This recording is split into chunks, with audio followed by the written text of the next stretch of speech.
ಹೈಸ್ಕೂಲ್ಗೆ ಹೋಗ್ಬೇಕಾದ್ರೆ ನಮ್ಮ ಫಕೀರಪ್ಪ ಅವರು ಶಾಲೆನೂ ಹೋಗ್ತಿದ್ರು ಕರೆ, ಹೋಗ್ಬೇಕಂತ ಮನಸ್ಸಿತ್ತು ಕರೆ, ಆದ್ರೆ ಫೀಸ್ ಕಟ್ಟಕ್ಕೆ ಆಗ್ಲಾರ್ದಕ್ಕೆ ಸ್ವಲ್ಪ ಏನಾಯ್ತು, ಅವರು ಆ ಶಾಲೆಯನ್ನ ಮೊಟಕು ಗೊಳಿಸ್ಲಿಲ್ಲ. ಶಾಲೆಗೆ ಹೋದ್ರು, ಭಾಷೆನೂ ಸರಿಯಾಗಿ ಕಲಿಲಿಲ್ಲ, ಗಣಿತ ಸರಿಯಾಗಿ ಕಲಿಲಿಲ್ಲ, ಹಿಂದಿ ಬರಲಿಲ್ಲ, ಇಂಗ್ಲಿಷ್ ಬರಲಿಲ್ಲ. ಭಾಷೆಗಳ ಕೊರತೆ ಮಧ್ಯೆಯೂ ಕೂಡ ಫಕೀರಪ್ಪ ಅವರು 8ನೇ ಕ್ಲಾಸಿಂದ ಅವರ ಅಣ್ಣರ ಜೊತೆನೆ ಅವ್ರ ಜೀವನ ನಡೆಸ್ತಾರೆ. ತಂದಿ ಮುಖನೇ ನೋಡಿದಂತ ಮಕ್ಕಳು ಇವರು, ತಾಯಿನೇ ಎಲ್ಲ ಜೋಪಾನ ಮಾಡ್ತಾಳೆ. ಮುಂದೆ ಅವ್ರ ಬದುಕು ಹೆಂಗಾಯ್ತಂದ್ರ ಅಣ್ಣನ ಜೊತೆನೆ ಹೋದ್ರು. 10 ರೂಪಾಯಿ ಎಲ್ಲಾದ್ರೂ ದುಡ್ಕೊಂಡ್ ಬಂದ್ರ ಅದನ್ನ ಎಲ್ಲಿ ಇಡ್ತಿದ್ರಿ ಫಕೀರಪ್ಪ ಅವ್ರ? ಇಲ್ಲಿ ಏನಾಗಿತ್ತು ಸರ, ದುಡ್ಡು ತಂದಿಟ್ಟಿದ್ದು ನಾ ಏನ್ ಮಾಡ್ತೀವಿ, 1 ಪೈಸೆ ಖರ್ಚು ಮಾಡ್ತಿಲ್ಲ, ಒಂದು ಡಬ್ಬಿ ಮಾಡಿದ್ವಿ ಮಾಡ್ರೊಳಗ, ನಮ್ ಬುಕ್ಸ್ ಇರ್ತವಲ್ಲ ಆ ಬುಕ್ಸ್ ಡಬ್ಬಿ ಮಾಡಿದ್ವಿ. ಆ ಡಬ್ಬೆ ತಂತಂದ್ರೆ ಹಿಡಿದ್ವಿ ಅಮೌಂಟ್, ಡಬ್ಬೆ ದುಡ್ದಂತ ಅಮೌಂಟ್ ತಂದು ಇಟ್ಟಿದ್ದೆ ಉಳಿತಾಯ ಖಾತೆ. ಹಂಗಾಗಿ ನಂದೇನಾಗಿತ್ತು, ಅಮೌಂಟ್ ಇಂದ ಖರ್ಚು ಮಾಡೋದು ಒಟ್ಟು ಅದು ಅನ್ಸಿದ್ದು 10 ರೂಪಾಯಿ ಪ್ರಾಬ್ಲಮ್ ಇತ್ತಲ್ಲ. ಹಂಗಾಗಿ ಅದ್ರೊಳಗೆ ಜಮಾ ಇಟ್ಟು ನಮ್ ತಂದೆಯವ್ರಕ್ಕೂ ನಮ್ ನೆನಪೇ ಇಲ್ಲ. 71 ರೂಪಾಯಿ 74 ನಮ್ ತಂದೆಯವ್ರ ಸಜ್ಜಿ ವ್ಯಾಪಾರ ಲಾಸ್ ಆಗಿ ಇವತ್ತಿಗೆ ನಾವು ಅವ್ರ ಮುಖ ನೋಡಿಲ್ಲ. ಹಂಗಾಗಿ ಏನಾಯ್ತು, ನಮ್ ತಂದೆ ತಾಯಿನೇ ನಮ್ಮ ಅಣ್ಣವರು ಎಲ್ಲರೂ ನಮ್ ಜೋಪಾನ ಮಾಡ್ಕಂತ ಅಷ್ಟು ಕೂಡಿ ಒಂದು ಕುಟುಂಬ ನಡೆದ್ ನಮ್. ಆ ಕುಟುಂಬದ ಮಧ್ಯೆನೆ ನಾವ್ ಏನ್ ಮಾಡ್ತಿದ್ವಿ, ಜನರಿಗೆ ಏನ್ ಅವಶ್ಯಕತೆ ಇದೆ ಕುಷ್ಟಿಗೆ. ಸೊಲ್ಲಾಪುರ ನಮ್ಗೆ ಕನ್ನಡ ಬರ್ದಿಲ್ಲ ಸರ್, ಅಲ್ಲೆಲ್ಲ ಕನ್ನಡ ಬರಲ್ಲ ಅವ್ರಿಗೆ. ಸೊಲ್ಲಾಪುರ್ಗೆ ಹೋಗಿ ಒಂದು ಪಂಪಿಂಗ್ ಸ್ಟೋರ್ ಡಿಮ್ಯಾಂಡ್ ಇರ್ತಾವ, ಪಂಪಿಂಗ್ ಸ್ಟೋರ್ ಗ್ಯಾಸ್ ಎಲ್ಲ ನಾವು ಬಾಡಿ ಕೊಟ್ಟಿದ್ವಿ. ಪಂಪಿಂಗ್ ಗ್ಯಾಸ್ ಬರ್ತೀವಲ್ಲ ಆ ಗ್ಯಾಸ್ ಬಾಡಿ ಕೊಟ್ಟಿದ್ವಿ. ಅವಾಗ ಒಂದು 50-60 ಗ್ಯಾಸ್ ಇದೆ, ಆ ಗ್ಯಾಸ್ ಕೊಟ್ಟಿದ್ವಿ ಬಾಡಿಗೆ. ಆಮೇಲೆ ಅವೇನ್ ಮಾಡಿದ್ವಿ, ಸೊಲ್ಲಾಪುರ್ಗೆ ಹೋಗಿ ಪಂಪಿನ ಅಗಲೆಲ್ಲ ವಯಸ್ಸರು ಹೋಗಿದ್ವು ಜನರಿಗೆ. ಅದೊಂದು ಕುಷ್ಟಿಗೆ ಒಂದು 8 ತಂಗ ಪಂಪಿಂದ ದೊಡ್ಡ ಡಿಮ್ಯಾಂಡ್ ಅವ ಪಂಪಿಂಗ್ ಗ್ಯಾಸ್ ಬಂದಾವ. ಅವಾಗ ಏನ್ ಮಾಡಿದ್ವಿ, ಸೊಲ್ಲಾಪುರ ಒಳಗ ಆ ಸಿಮೆಂಟ್ ತುಂಬಿ ಟ್ಯಾಂಕ್ ಮ್ಯಾಗ ಇಟ್ರೆ ಸಾಕು, ಅವಾಗ ಬೇಕಿದ್ದಿಲ್ಲ, ಅದ್ ತಾನೇ ಹೊಡಿತಿತ್ತು. ಅದು ಸ್ಟೋ ಚಲೋ ಆಕೈತಿ ಅಂತ ತಂದು ಮಾರಿದ್ವಿ ನಾವು. ಸೊಲ್ಲಾಪುರ ತೊಂಬಂದ್ ಮಾರಿದ್ರಿ.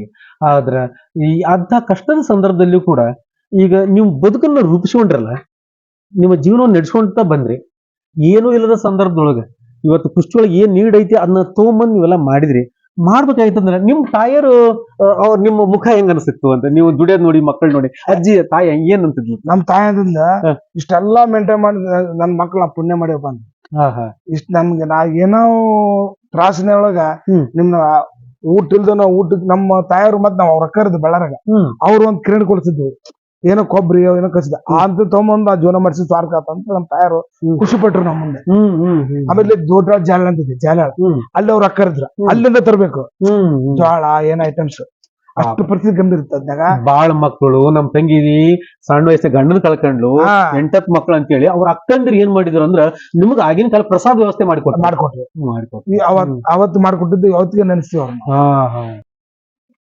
ಫಕೀರಪ್ಪರೆ, ಶಾಲೆ ಕಲ್ಕೊಂತ 8, 9ನೇ ಕ್ಲಾಸ್ 10ನೇ ಕ್ಲಾಸ್ ಓದ್ಕೊಂತ ನೀವು ಒಂದಿಷ್ಟು ಹಣ ಸಂಗ್ರಹ ಮಾಡ್ತೀರಿ. ಅಂದ್ರೆ ಕೂಡಿಟ್ಟ ಹಣ ಬಂದಂತ ಲಾಭದೊಳಗೆ ಇತ್ಲಾಗ ಸಾಲಿ ಕಲಿಬೇಕು, ಇತ್ಲಾಗ ವ್ಯಾಪಾರ ಮಾಡ್ಬೇಕು, ಮತ್ತೆ ಎಲ್ಲರ ಜೊತೆ ನೀವು ಚಂದನೂ ಇರ್ಬೇಕು. ಹಿಂಗೆ ಇದಕ್ಕಂತ ಬಂತು ದುಡ್ಡು ಬಂತಲ್ಲ, ಮೊದ್ಲೇ ಸರ್ ಆ ದುಡ್ಡು ನೋಡ್ತೀರಿ. ನೀವು ನೋಡಿದಾಗ ನಿಮ್ಗೆ ಏನ್ ಎಕ್ಸೈಟ್ ಏನ್ ಅನಿಸ್ತದೆ ಅಂತ? ಆ ದುಡ್ಡು ನೋಡಿದಂಗಲ್ಲ ನನ್ಗ ನಾ ದುಡಿದ್ನಲ್ಲಪ್ಪ, ನಾನೇ ನಂಬ್ಲಿಲ್ಲ. ಇಷ್ಟು ನಮ್ಗೆ ಸಾಲಿ ಓದ್ಕೊಂಡ್ ಬಂದ್ ಇಟ್ಟಂತ ಅಮೌಂಟ್ ಇಷ್ಟು ಅಮೌಂಟ್ ಆಗಿತ್ತಲ್ಲಪ್ಪ, ಒಳ್ಳೇದಾಯ್ತು. ಆಮೇಲೆ ನಮ್ಮನೆ ಪದ್ಧತಿ ಮಾಸ್ಟರ್ ಹೇಳ್ತಾನೆ, ಯಾವಾಗ ಫೇಲ್ ಆಗಾರ ಸ್ಕೂಲ್ ಬಂದ್ ಅವ್ರದ್ದು ನಮ್ಮನ್ಯಾಗ. SLC ಯಾರು ಫೇಲ್ ಆಗ್ತಾರ ಕ್ಲೋಸ್ ಸಾಲಿ ಮುಗಿತಿಂದು ಒಳ್ಳೆ ಇಲ್ಲ. ಮತ್ತೆ ನಮ್ SLC ನಮ್ ಪಾಸ್ ಆಯ್ತು. ನಾವು ಜಸ್ಟ್ 710 ಮಾರ್ಕ್ಸ್ ತಗೊಂಡಿ ನಾವು. 30 ಸರಾಸರಿ 35 ಬರಂಗ ನಾವು ಓದಿದ್ದು, ಜಸ್ಟ್ ಪಾಸ್ ನಮ್ಗ. ಆಮೇಲೆ ನಿಮ್ 10ನೇ ಕ್ಲಾಸ್ ವರೆಗೂ ಇವ್ರ ಮನ್ಯಾಗ ನಟರಾಜ್ ಮನ್ಯಾಗ್ರಿ ಸರಸ್ವತಿ ಪೂಜೆ ಮಾಡ್ತೀವಿ ನಾವು. ಎಲ್ಲರೂ 8 4 ಕೂಡಿ ಉಪ್ಪಿಟ್ಟು ಮಾಡಿ ಎಲ್ಲರೂ ಕೂಡ ಹಂಚ್ಕೊಂತಿದ್ವಿ. ಅದ ನಮ್ಗೆ ಬಂದಂತ ದುಡ್ಡು ಇವ್ರ ತಾಯರು ಇವ್ರು ತಂದೆಯವ್ರಿ ಇಷ್ಟು ಸಪೋರ್ಟ್ ಮಾಡ್ರ ಮಲ್ಲ ಊರಿಗೆ ಹೋಗೋರ್ಗೆ ಒಂದ್ 20-30 ಜನ ನಾವು ನಮ್ಮ ಶಿವಕುಮಾರ ಸ್ವಾಮಿ ಆಮೇಲೆ ಮುರಳಿ ಎಲ್ಲರೂ ಕೂಡ ಇವ್ರ ಮನೆಗೆ ಒಂದು ಸರಸ್ವತಿ ಪೂಜೆ ಮಾಡ್ತೀವಿ ನಾವು ವರ್ಷ ಮಾಡಿ. ಅದೇ ಬಂದ್ರೆ ಉಪ್ಪಿಟ್ಟು ಮಾಡ್ತಿದ್ವಿ, ಉಪ್ಪಿಟ್ಟು ಪ್ರಸಾದ ಮಾಡಿ ತಿಂದು ಬಂದ್ಬಿಡ್ತೀವಿ. ಅಷ್ಟು ಆನಂದ, ಅಷ್ಟು ಖುಷಿ ನಮ್ಗೆ. ಇತ್ತಾಗ ವ್ಯಾಪಾರ ಮಾಡಕ್ ಹೋಗ್ತಿದ್ವಿ, ಇತ್ತಾಗ ಶಾಲಿಗೆ ಹೋಗ್ತಿದ್ವಿ, ಇತ್ತು ಸರಸ್ವತಿ ಪೂಜೆಗೂ ಪಾಲ್ಗೊಳ್ತಿದ್ವಿ ನಾವು. ಎಲ್ಲರೂ ಅವಾಗ್ಲಿಂದ ನಮ್ದು ಎಲ್ಲರೂ ಸಕ್ರೆ ಐತಿ, ಸಕ್ರೆ ಒಳಗೆ ಎಲ್ಲದ್ರೊಳಗೆ ರಂಗದಾಗ ಇರ್ತೀವಿ. ಹಂಗಾಗಿ ಏನಾಗ್ಬಿಡ್ತಾರ ಇವ್ರ ಜೋಡಿ ನಾವ್ ಇದ್ದಂಥದ್ದು 10ನೇ ಕ್ಲಾಸ್ ಮತ್ತೆ 8ನೇ ಕ್ಲಾಸಿಗೆ ನಾವು ಟ್ಯೂಷನ್ ಹೋಗ್ತಿದ್ವಿ. ಇಲ್ಲಿ ಪ್ರಹ್ಲಾದ್ ಮಾಸ್ಟರ್ ಅಂತ ಹೇಳಿ ಇಲ್ಲಿ ರಾಘವೇಂದ್ರ ಗುಡಿ ಹತ್ರ ಇದೆ. ಅವ್ರ ಸಮಯ ನಮ್ ದುಡ್ಡು ಏನು ಸ್ವಲ್ಪ ಕಡಿಮೆ ಕೊಟ್ಟು ನಡೀತಿದ್ದೆ, ನಮ್ ದುಡ್ಡು ಕಡಿಮೆ ಇವಾಗ ಅದ್ರ ಮಾಸ್ಟರ್ ಬಡ್ರ ಅಂತ ಅವ್ರು ಗಣಿತ ಹೇಳ್ತಿದ್ರು. ಅದಾದ್ಮೇಲೆ ಮತ್ತೆ ಸ್ವಲ್ಪ ದಿವಸ ಆದ್ಮೇಲೆ 100 ಭಾಷೆ ಮಾಸ್ಟರ್ ಅಂತ ಹೇಳಿ ಶಾಖಾಪುರ ಹುಡುಗ, ಅವರು ಶಿಕ್ಷಣಕ್ಕೆ ನಾವು ಟ್ಯೂಷನ್ ಹೋಗ್ತಿದ್ದೆ ಅಲ್ಲಿ ಅವ್ರ ಕಡೆ. ಆಮೇಲೆ SH ಹಿರೇಮಠ ಇಂಗ್ಲೀಷ್ ಹೇಳ್ತಿದ್ರು. SH ಈಗೂ ಗುರುಗಳದಾರ ಅವ್ರ ನಮ್ಗೆ. ಅವ್ರ ಮನೆಗೆ ಹೋಗಿ ಅವ್ರ ಮನ್ಯಾಗ ಸ್ಕೂಲ್ ಕಲ್ತಿದ್ವಿ. ಅವರು ಎಲ್ಲಪ್ಪ ನಿಸ್ ನೋಡಿ ತೊಂಬ್ರ ಅಂತ ಹೇಳಿ ನಾವ್ ಕೊಟ್ಟು ಹೆಚ್ಚು ಕಮ್ಮಿ ನಮ್ದು ಕೊಟ್ಟು ದುಡ್ಡು ಇಂಪಾರ್ಟೆಂಟ್ ಅಲ್ಲ, ನೀವು ಒಂದಿನ ತಪ್ಪಿಸ್ತಿದ್ದಿಲ್ಲಲ್ಲ ಅಂದ್ರೆ ಅವ್ರು ಕಳಕಳಿತ್ತು ನನಗೆ ನಮ್ಮ ಮೇಲೆ. ಒಬ್ಬೊಬ್ರಿಗೆ ದುಡ್ಡು ಫೀಸ್ ಕೊಡ್ತಾರ, ನಂದು ಟ್ಯೂಷನ್ ಫೀಸ್ ಕೊಡ್ತಾರ, ಅವ್ರು ಅಬ್ಸೆಂಟ್ ಭಾಳ ಮಾಡ್ತಾರ. ನಿಂದ ಏನು ಅಬ್ಸೆಂಟ್ ಇಲ್ದ ಬರ್ತಿಲ್ಲಪ್ಪ, ಭಾರಿ ಬೆಸ್ಟ್ ನೀನು ಅಂತಿದ್ರು. ಸ್ನೇಹಿತರೆ, ಇವತ್ತಿನ ಕಾಲದೊಳಗೆ ಟ್ಯೂಷನ್ಗೆ ಮಕ್ಕಳು ಹಾಕಿ ದೇವರು ಸಾಕಷ್ಟು ಅನುಕೂಲ ಕೊಟ್ಟಿರ್ತಾನೆ. ಮನ್ಯಾಗೂ ಅನುಕೂಲ ಇರ್ತೈತಿ, ಶಾಲೆಗೂ ಅನುಕೂಲ ಇರ್ತದೆ. ಶಾಲೆ ಬಿಡೋ ಮಕ್ಕಳ ಸಂಖ್ಯೆ ಇವತ್ತು ಎಷ್ಟು ಹೆಚ್ಚಾಗೈತೆ. ಆದ್ರೆ ಫಕೀರ ಪರ್ವತ ಒಂದು ಚಾಲೆಂಜ್ ಇತ್ತು. ಏನು, ನಾನು ಸಾಧಿಸ್ಬೇಕು. ನನ್ನ ಬಡತನ ಪರಿಸ್ಥಿತಿ, ನನ್ನ ಮನಿತನ ಪರಿಸ್ಥಿತಿ ಇಷ್ಟಿದ್ರು ಕೂಡ ಎಲ್ಲ ಗೆಳೆಯರೊಂದಿಗೆ ನಾನು ಒಬ್ಬ ಆಗ್ಬೇಕು. ಎಲ್ಲರೂ ಹೆಂಗೆ ಟ್ಯೂಷನ್ ಹೋಗ್ತಾರೆ, ನಾನು ಟ್ಯೂಷನ್ಗೆ ಹೋಗ್ಬೇಕು. ಎಲ್ಲರೂ ಹೆಂಗೆ ಓದ್ತಾರೆ, ನಾನು ಓದ್ಬೇಕು ಅಂತೇಳಿ ಜಸ್ಟ್ ಪಾಸ್ ಆಗಿ ಇವತ್ತು ಫಕೀರಪ್ಪ ಅವರು ಬದುಕಿನೊಳಗೆ ಜಸ್ಟ್ ಪಾಸ್ ಆಗಿರ್ಬೋದು.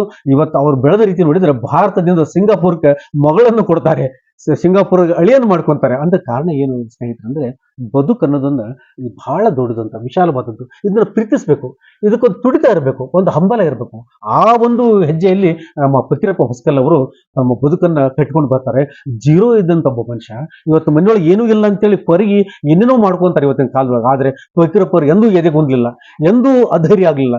ಧೈರ್ಯಶಾಲಿಗಳಾದ್ರು. 10 ರೂಪಾಯಿ ಬಂದ್ರು ಹಿಂದಕ್ಕೆ ಹಾಕಿದ್ರು, 20 ರೂಪಾಯಿ ಬಂದ್ರು ಹಿಂದಕ್ಕೆ ಹಾಕಿದ್ರು. ಅದೇ ದುಡ್ಡು ತಗೊಂಡು ಅದನ್ನೇ ಕ್ರೋಢೀಕರಣ ಮಾಡಿ ಅದನ್ನೇ ಮೂಲ ಬಂಡವಾಳ ಮಾಡಿಕೊಂಡು ಮತ್ತೆ ಬಿಸಿನೆಸ್ಗೆ ಹಾಕೋದು, ಲಾಭ ತಗೊಳ್ಳೋದು ಮಾಡ್ತಾ ಇವತ್ತು ಫಕೀರಪ್ಪ ಅವರು ಈ ಹಂತಕ್ಕೆ ಬಂದಾರಂತಂದ್ರೆ ಅದು ಅವರ ಸಾಧನೆ, ಅವರ ಬದುಕು, ಅವರ ಜೀವನ ಬಹಳ ಕಷ್ಟಮಯ ಜೀವನದಿಂದ ಅವ್ರು ಬಂದ್ರು ಅಂತೇಳಿ ಇವತ್ತು ಲೈಫ್ ಬುಕ್ ಚಾನಲ್ ಅವ್ರಿಗೆ ಒಂದು ವೇದಿಕೆಯನ್ನು ಕಲ್ಪಿಸಿ ಕೊಟ್ಟಿದೆ ಅಂತ ಹೇಳಲಿಕ್ಕೆ ತುಂಬಾ ಸಂತೋಷ ಆಗ್ತದೆ.